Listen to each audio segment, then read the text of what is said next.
அன்பான மாணவ செல்வங்களே வணக்கம்.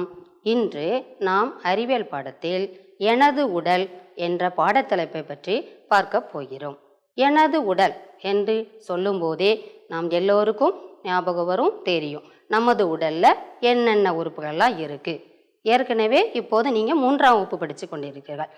இதுக்கு முன்னாடி 1வது வகுப்பில் எடுத்துக்கொண்டால் உடல் உறுப்புகள் என்னென்ன நமது உடலில் என்னென்ன உறுப்புகள் உள்ளன என்பதை பற்றி பார்த்திருக்கிறோம். என்னென்ன உறுப்புகள்லாம் இருக்கு சொல்லுங்க பார்ப்போம். ஞாபகம் இருக்குதா? தலை, கண், காது, மூக்கு, வாய், கழுத்து, கை, கால், இந்த உறுப்புகள்ல ஞாபகம் வரும். 2வது வகுப்பில் ஒவ்வொரு உடல் உறுப்புகளும் எதற்காக பயன்படுகிறது படிச்சிருக்கீங்களா? சொல்லுங்க பார்க்கலாம். கண் எதற்காக பயன்படுகிறது? பார்க்க, நம்ம பொருட்களையோ இல்லை வேறு நபர்களையோ எந்த ஒரு நம்ம பார்க்கணும்னா கண் தேவை. அடுத்து காது எதற்காக?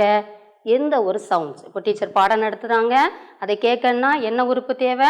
காது.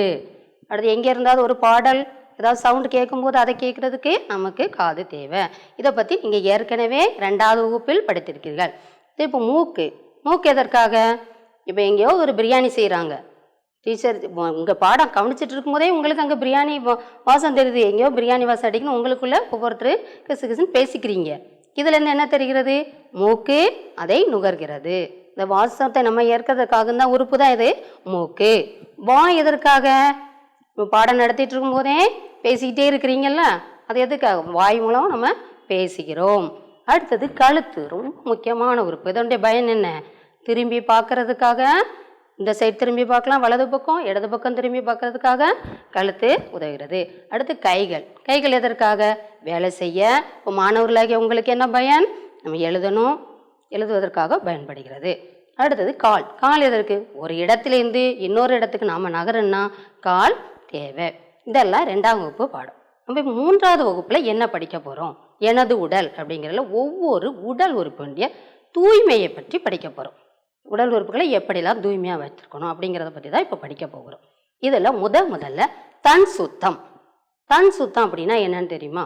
நமது உடல் உறுப்புகளை தன்னைத்தானே சுத்தம் செய்து கொள்வதா தன் சுத்தம். நீங்களாவே சுத்தம் செய்து கொள்ளக்கூடிய உறுப்புகள் தான் தன் சுத்தம். ஒவ்வொரு உடல் உறுப்பையும் நாமளே சுத்தம் செஞ்சுக்கணும். என்னென்ன செய்யலாம்? நீங்களே செய்வீங்க, சொல்லுங்க பார்க்கலாம். ஒவ்வொரு உறுப்பையாக யோசித்து பாருங்க. தலை, தலை இருக்குன்னு என்ன செய்யணும்? தலையை நல்லா குளிக்கணும். அழுக்கு நீங்கள் சோப்பு போட்டு இல்லை ஷாம்பு சீயக்காய் தேய்ச்சி தலையை அழுக்கு தேய்ச்சி குளிக்கணும். அடுத்தது ஒவ்வொரு உறுப்பாகவே யோசிச்சிடணும். கண், கண் என்ன செய்யணும்? காலையிலே எந்திரிச்சதும் குளிர்ந்த நீரில் முதல்ல கண் கழுவணும். இப்போ பாருங்க, தன் சுத்தத்துக்கு பயன்படக்கூடிய பொருள் இது என்ன பொருள்? சீப்பு. இந்த சீப்பை வச்சு நம்ம என்ன செய்ய போகிறோம்? சீப்பை வச்சு என்ன செய்யணும்?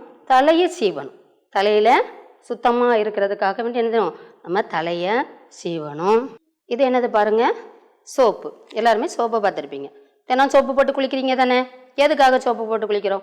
ஏதோ அம்மா சொல்கிறாங்க அதுக்காண்டி நம்ம சோப்பு போட்டு குளிக்கலாமா? எதுக்காக? நம்ம செய்கிற ஒவ்வொன்றும் எதுக்காக செய்கிறோம் அப்படிங்கிறத நம்ம தெரிஞ்சுக்கணும். சோப்பு போட்டு குளிக்கிறதுனால நமது உடலில் உள்ள கிருமிகள் நாற்றம் அதெல்லாம் போகிறதுக்கு தாண்டா சோப்பு போட்டு குளிக்கிறோம். எண்ணெய் எதற்காக? தேங்காய் எண்ணெய் எல்லாருமே யூஸ் பண்ணுவீங்க தானே? எதுக்காக? தலையில் தினமும் எண்ணெய் தேய்க்க வேண்டும். அது நம்ம எண்ணெய் தேய்க்கும்போது நமக்கு உடல் குளிர்ச்சியும் வர தலையும் சுத்தமாக வைத்து கொள்ளலாம்.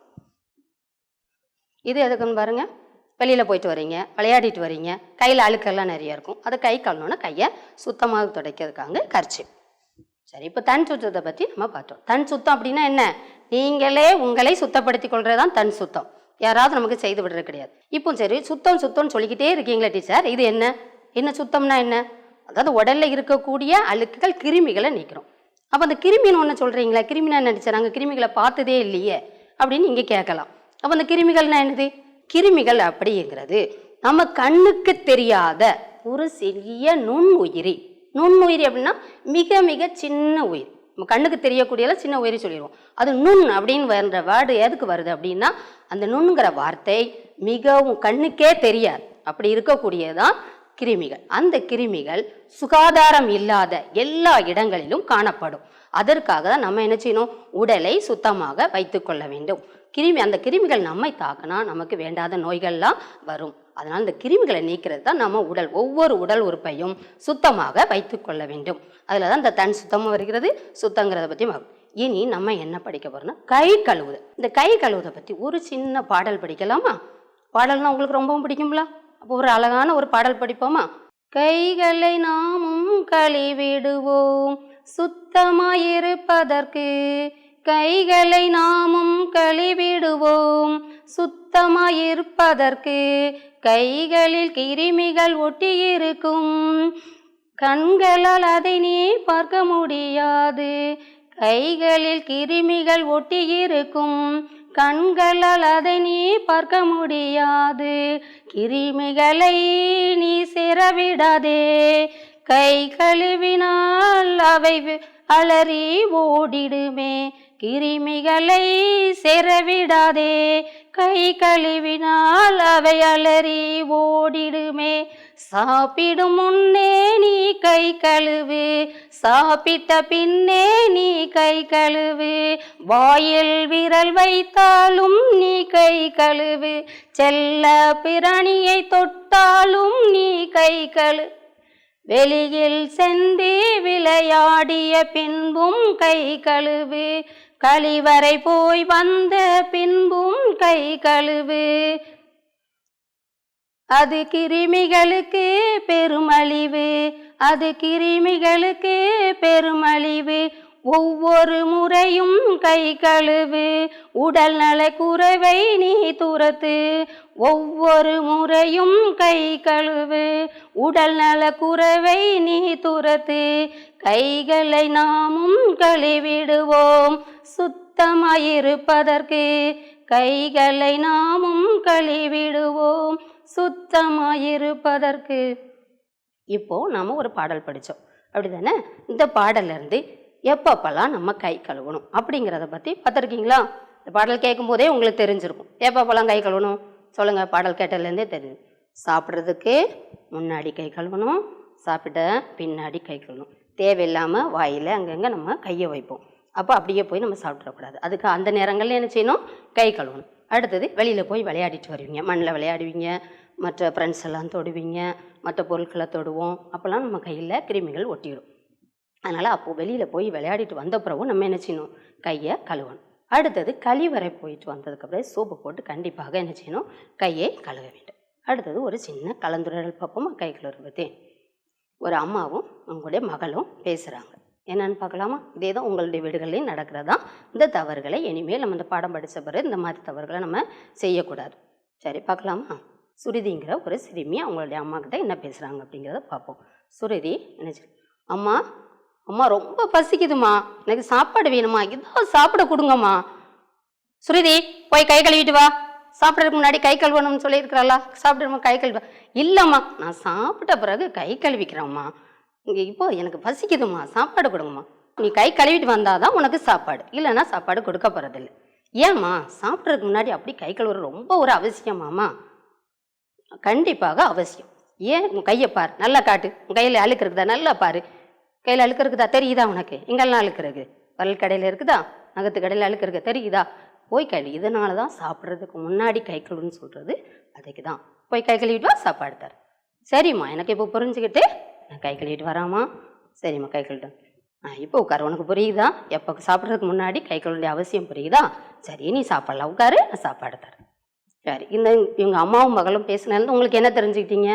சாப்பிட்றதுக்கு முன்னாடி ஏன் கை கழுவணும்? அதில் வெளியில் போயிட்டு வரும்போது நமக்கு என்ன செய்யும்? கை கடையிலலாம் மண்ணெல்லாம் அள்ளி விளையாடுவோம், நிறைய பொருட்களை வச்சு விளையாடுவோம். அப்படிலாம் இருக்கும்போது என்ன ஆகும்? அந்த கிருமிகளை நம்ம வயிற்றுக்குள்ளே அப்படியே சாப்பிடும்போது, அதாவது சாப்பிட்றோம், எச்சு இருக்குது, அதனால் சாப்பிட்ட பிறகு தான் கை கழுவணும் அப்படிலாம் நினைக்கக்கூடாது. சாப்பிட்றதுக்கு முன்னாடியும் நீங்கள் என்ன செய்யணும்? கண்டிப்பாக கை கழுவணும். சரி, இப்போ கை கழுவுதை சொல்லிட்டோம். இந்த கை கழுவுறதை எப்படிலாம் கை கழுவணும்? கை கழுவுதலுடைய படிநிலைகள் ஒவ்வொன்றாக பார்ப்போமா?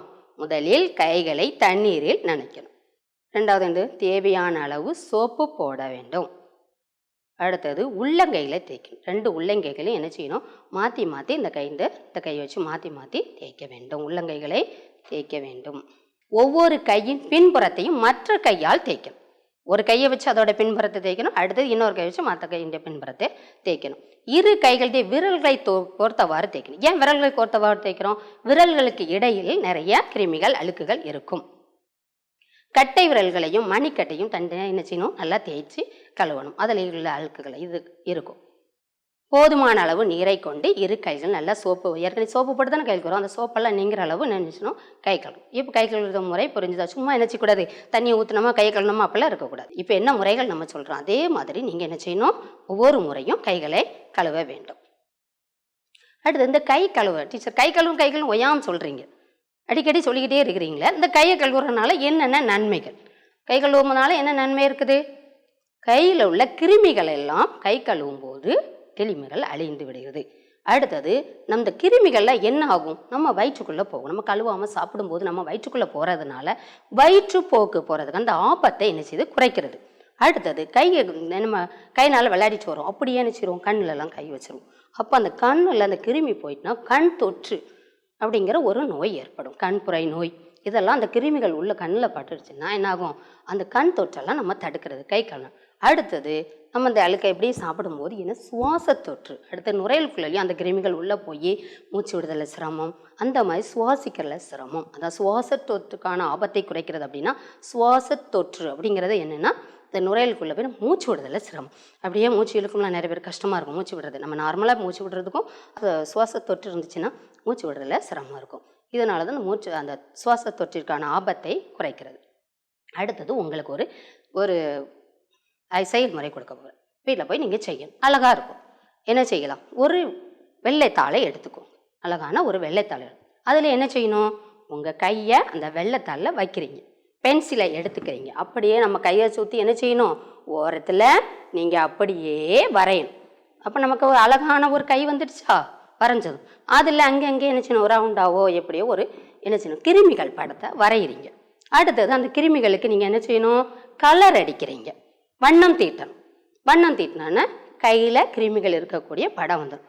இதுலேருந்தே உங்களுக்கு தெரியுதா, கையில் கிருமிகள் இருக்கும். அப்போ கிருமிகள் இல்லாமல் நம்ம கையை கழுவணும். இது அந்த கிருமிகள் நிறைந்த கைக்கான ஒரு ஆக்டிவிட்டி, ஒரு செயல்முறை. நீங்கள் அதை ஒரு வெள்ளை பேப்பரை எடுத்து இதே மாதிரி செய்து கலர் அடித்து கொண்டு வரும்.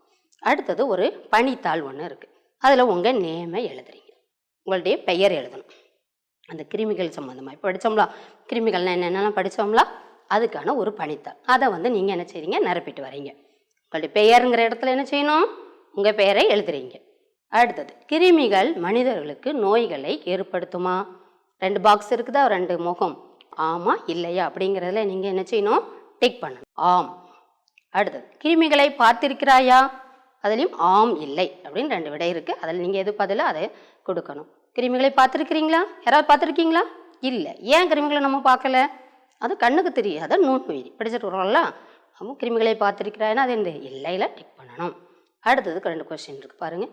கிருமிகள் எங்கே காணப்படுகின்றன, கிருமிகளை எங்கெல்லாம் பார்க்குறோம், காற்று, நீர், மற்றும் வேற எங்கே, விரல் இடுக்குகளில், விரல் இடைவெளிகளில் கிருமிகள் இருக்கும். கிருமிகள் பரவாமல் இருக்க நீ என்ன செய்வா, இந்த கிருமிலாம் பரவாமல் இருக்குன்னு என்ன செய்யணும், கைகளை கழுவ வேண்டும். அடுத்தது கழிவறை போயிட்டு வந்த பிறகு நம்ம என்ன செய்யணும், கைகளை கழுவ வேண்டும். இந்த 2ஐயும் நம்ம நல்லா செய்தோம்னா கிருமிகள் பரவுறதுக்கு, நம்ம உடம்புல பரவுறதுக்கு வாய்ப்பு இல்லை.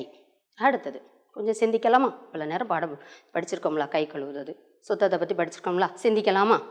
பிரீத்திங்கிற சிறுமி அடிக்கடி நகம் கடிக்கிறாள், இது நல்ல பழக்கமா, நீங்களே உங்களில் நிறைய பேர் இதே இதை செய்வீங்க.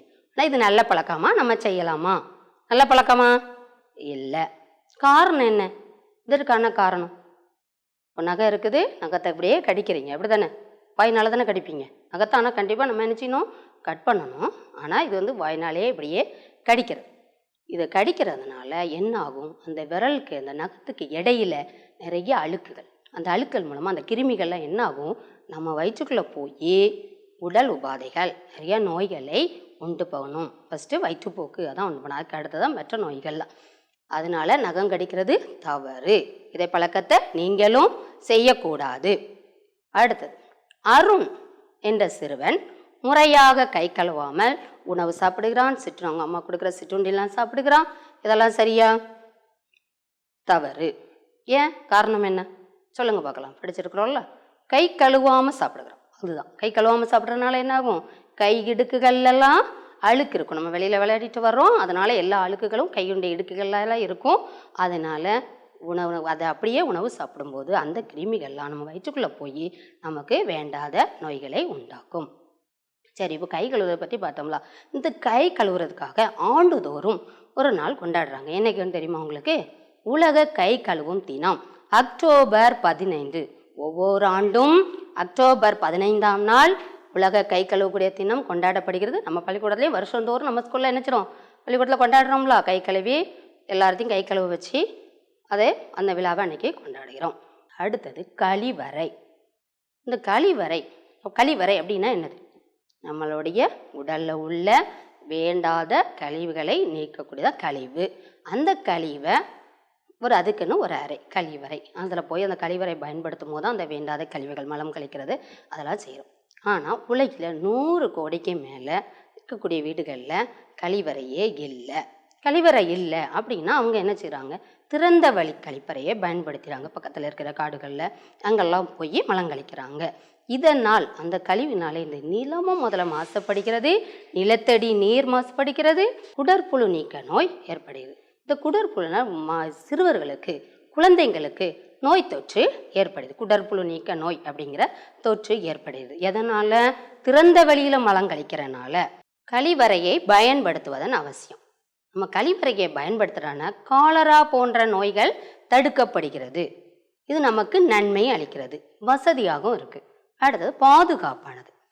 இப்படி கழிவறையை பயன்படுத்த இதுக்காக ஒரு தினம் கொண்டாடுறாங்க. உலக கழிவறை தினம் நவம்பர் 19 அன்று கொண்டாடப்படுகிறது. ஒவ்வொரு ஆண்டும் உலக கழிவறை தினம் நவம்பர் 19 அன்று கொண்டாடப்படுகிறது. திறந்த வழி கழிப்பிடத்தின் விளைவுகள். திறந்த வழியில் மலம் கழிக்கிறதுனால என்ன ஆகுறதுங்கிறத பார்க்க போகிறோம்.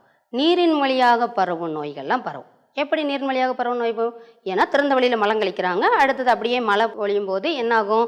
அந்த மலங்கள்லாம் அரிச்சிட்டு தண்ணியில் அரிச்சிட்டு போய் நீர்நிலைகளை போய் சென்றடையும். அதனால் நோய்கள், அதுள்ள கிருமிகள்லாம் தண்ணியில் கலந்து நாம் தண்ணியை குடிக்கும்போது அந்த வழியாக நமக்கு நோய்கள் பரவுகிறது. அடுத்து பூச்சிகள் வழியாக பரவும் நோய்கள். பூச்சிகள் வழியாக எப்படி?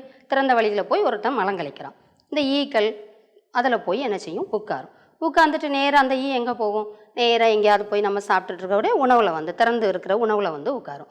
அந்த உணவை நம்ம சாப்பிடும்போது அது வழியாகவும் நோய்கள் பரவுகிறது. அடுத்தது சுற்றுச்சூழல்லாம் மாசு அடைகிறது. அதில் உள்ள மலத்தில் உள்ள நிறைய கிருமிகள் நிறைய இருக்கும், கண்ணுக்கு தெரியாது. அந்த கிருமிகளை காற்று மூலமாக பரவி சுற்றுச்சூழல் மாசு அடைகிறது. அடுத்தது குடற்புழுக்களை வெளியேற்ற நாம் என்ன செய்ய வேண்டும்? திறந்த வழியில் மலம் கழிக்கிறனால குடற்புழு நீக்க நோய் வருது. அந்த குடற்புழை நம்ம வெளியேற்றணும் அப்படின்னா நாம் என்ன செய்யணும்? நாம் இந்த பழக்கத்தை கடைப்பிடிச்சோம்னா இந்த குடற்புழுக்கள் இருக்காது. கழிவறையை பயன்படுத்த வேண்டும், ஒன்று. அடுத்தது திறந்த வழியில் மலம் கழிப்பதை தவிர்க்க வேண்டும். மூன்றாவது, கழிவறையை பயன்படுத்திய பிறகு கைகளை சோப்பு கொண்டு கழுவ வேண்டும். கை கழுவுறதுல சொல்லியிருக்கோம்ல, கழிவறை பயன்படுத்திய பிறகு சோப்பு கொண்டு கை கழுவும். இவ்வாறு செய்தால் நாம் நலமாக வாழலாம். தேசிய குடற்புழு நீக்க தினம் பிப்ரவரி 10ஆவது நாள் கொண்டாடப்படுகிறது. அடுத்தது, இந்தியாவின் தலைநகரான புதுடில்லியில் 1992 முதல் சுலப் பன்னாட்டு கழிப்பறை அருங்காட்சியகம் செயல்பட்டு வருகிறது. இங்கு கிமு 3000 முதல் 20ஆம் நூற்றாண்டின் இறுதி வரை உலகின் 50 நாடுகளில் பயன்படுத்தப்பட்ட கழிவறை மாதிரிகள் காட்சிப்படுத்தப்பட்டன. இதில் நீங்கள் தெரிஞ்சுக்கொள்றீங்கன்னா, இந்தியாவுடைய தலைநகர் எனது புதுடில்லி. அங்கே 1992 முதல் சுலப் பன்னாட்டு கழிவறை அருங்காட்சியகம் அப்படிங்கிற ஒரு நிறுவனம் செயல்படுகிறது. இங்கே கிமு 3000லேருந்து 20ஆம் நூற்றாண்டின் இறுதி வரை ஒரு 50 நாடுகளில் உள்ள கழிவறை மாதிரிகள் நம்ம பார்த்துருப்பீங்க. நீங்கள் அந்தளவுக்கு மாதிரிகள் நிறைய பார்த்துருக்க மாட்டீங்க. அந்த மாதிரி மாதிரிகள் ஒவ்வொரு நாடுகளையும் வெவ்வேறான கழிவறை வைத்திருப்போம். அந்த மாதிரிகள்லாம் வச்சு அங்கே காட்சிப்படுத்தியிருக்காங்க. அடுத்தது, குளிக்கிறத பற்றி. ஏன் குளிக்கிறதுனால என்ன ஆகுது? எதுக்காக குளிக்கணும்? காலையிலே ஸ்கூல் போனோம், அம்மா குளிக்க சொல்கிறாங்க, அதனால் நாங்கள் குளிக்கிறோம் டீச்சர், அப்படி தானே? கண்டிப்பாக எதுக்காக குளிக்கிறோம்? நம்ம உடலை தூய்மைப்படுத்தணும். நம்ம உடலில் தினமும் என்னது வேர்க்குது, அப்படியே வேர்க்குது. அடுத்தால அந்த வேர்வை ஈரத்தில் என்னாகும்? தூசிகள் ஒட்டிக்கும். நீங்கள் வெளியிலலாம் போகிறீங்க, காற்றுலலாம் தூசிகள் நிறைய இருக்குது, இந்த மாசுகள்லாம் ஒட்டியிருக்கும். இப்போ நம்ம குளிக்கும்போது தான் நமது உடல் என்னாகும்? சுத்தமாகும். குளிக்கிறனால தான் சோப்பு போட்டு நம்ம குளிக்கணும், அழுக்கு, அந்த வேர்வையோட நாற்றம் இதெல்லாம் போயிடும். அடுத்தது, நோய் தொற்று. நீங்கள் விளையாடிட்டு வரீங்க, அடுத்து யாருக்காவது ஒரு நோய் இருக்கும், அவங்களது ஒரு கிருமிகள் உங்கள்கிட்ட தொற்று இருக்கலாம். அது நம்ம நல்லா குளிச்சிட்டோன்னா என்னாகும்? அந்த நோய் கிருமிகள்லாம் அந்த சோப்பு போடுறதுனால மட்டும் ஏன் அந்த நோய் தொற்றுலாம் போகிறது அப்படின்னு நீங்கள் ஒரு கேள்வி கேட்கலாம். எதுக்காக? அந்த சோப்பில் ஒரு வேதிப்பொருள் கிருமிகளை அழிக்கக்கூடிய வேதிப்பொருள் கலந்துருக்கிறதுனால அது நம்ம அந்த கிருமிகளை என்ன செய்யும் அழித்து விடும். அந்த நுண்ணுயிரிகள் வந்து அந்த வேதிப்பொருள்னாலே அது செத்து போயிடும். அப்போ நம்ம குளிக்கும்போது நமக்கு சுத்தமாக நோய் தொற்றும் இருக்காது. அடுத்தது நல்லா தேய்ச்சி குளிக்கிறோம், அப்படி தானே? குளிக்கும்போது கை கால் எல்லா இடம் தேய்ச்சி குளிக்கும்போது நம்மளை உடம்புல தோலுக்கு அடியில் நிறையா இரத்த நரம்புகள் இருக்கும். பார்ப்பீங்களே, கையிலே ரத்தம் ஓடுது, நரம்புகள்லாம் தெரியுது அப்படின்னு பார்ப்பீங்களே, அதில் வந்து ரத்தம் ஓடுது. அந்த இரத்த நரம்புகள்லாம் தூண்டப்படுகிறது. அப்படின்னா வேகமாக சீராக அந்த ரத்தம் ஓடும். நம்ம நல்லா தேய்ச்சி சோப்பு போட்டு குளிக்கிறனால இரத்த ஓட்டம் சீராக ஓடும். அடுத்தது, இப்போ நம்ம சோப்பு போட்டு தான் குளிக்கிறோம். அந்த காலத்தில் உங்கள் தாத்தாவோ பாட்டிட்டியோ நீங்கள் கேட்டிங்கன்னா அவங்க சோப்பு போட்டு குளிச்சிருப்பாங்களா? கேட்டு பாருங்கள், கண்டிப்பாக இல்லை. அப்போல்லாம் என்ன செய்வாங்க, பூவந்தி மரம்னு ஒரு மரம் இருக்குது, அதனுடைய பழத்தில் சல்போனின் அப்படிங்கிற ஒரு வேதிப்பொருள் இருக்கிறனால அது சோப்புக்கு பதிலாக பயன்படுத்துகிறாங்க. அடுத்தது, இந்த உலக சுகாதார தினம் ஆண்டுதோறும் ஏப்ரல் 7ஆம் நாள் கொண்டாடப்படுகிறது. அடுத்தது, இப்போ குளிக்கிறோம், இந்த குளியல் அறையில் குளிப்பாங்க நிறைய பேர்.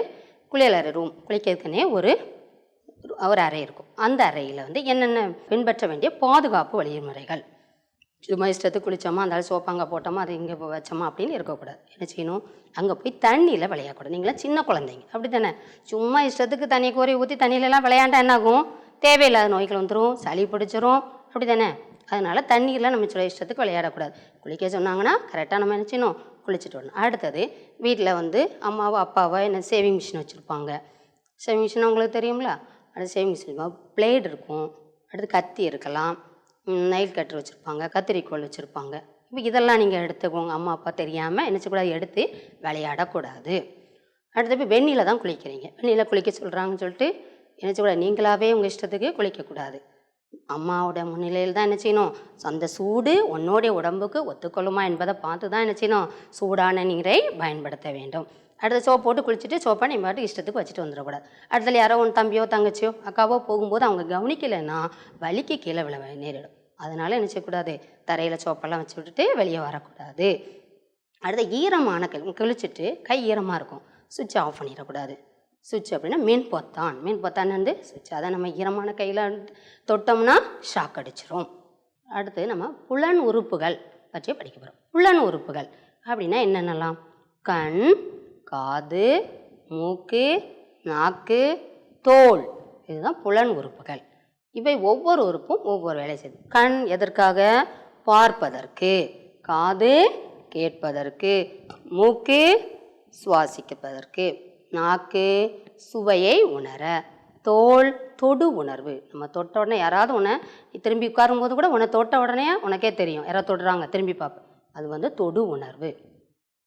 இப்போ நம்ம கண்ணை பற்றி பார்ப்போம். கண்ணில் என்னெல்லாம் செய்யலாம், எதெல்லாம் செய்யக்கூடாது அதை தெரிஞ்சுக்கிட வேண்டும். அளவான வெளிச்சத்தில் படிக்கணும். கண் எப்போதுமே என்ன ஓரளவுக்கு அதிகமான வெளிச்சத்திலும் படிக்கக்கூடாது, குறைவான வெளிச்சத்திலும், அளவான வெளிச்சத்தில் படிக்கணும். குறைந்தது 6 அடி தொலைவில் அமர்ந்தால் தொலைக்காட்சி பார்க்க வேண்டும். நீங்கள் டிவி பார்க்குறீங்களா, எத்தனை அடி தூரத்தில் இருக்கணும், பக்கத்தில் போய் உட்காந்துட்டு அப்படியே எட்டி பார்த்துட்டு இருக்கக்கூடாது. 6 அடி தொலைவில் அமர்ந்தால் தொலைக்காட்சி பார்க்க வேண்டும். கண்களில் எரிச்சல் வருது, சுத்தமான நீர், கண்ணை போய் கசக்கக்கூடாது, சுத்தமான நீரில் கண்களை கழுவ வேண்டும். கண்ணில் என்னெல்லாம் செய்யக்கூடாது, மங்கலான அல்லது அதிக பிரகாசமான ஒளியில் படித்தல். மங்கலான ஒளியும் படிக்கக்கூடாது, ரொம்ப பிரகாசமாக இருக்கிற ஒளியிலையும் படிக்கக்கூடாது, அதான் செய்யக்கூடாது.